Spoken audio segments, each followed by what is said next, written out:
mga ito.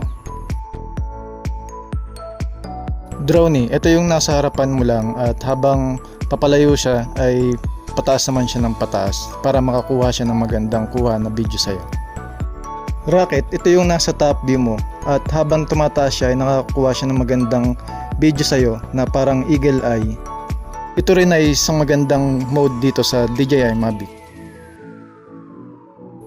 Helis, hindi ko lang alam kung tama ang aking pagbigkas pero ito ay isa sa mga gusto ko na mode dito sa Mavic Mini na habang ito ay umiikot sa iyo ay papalayo naman ang kuha ng video sa iyo na parang cinematic ang dating.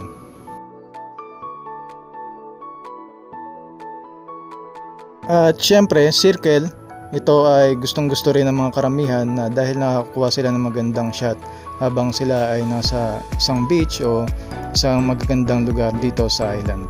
At syempre, huwag nyo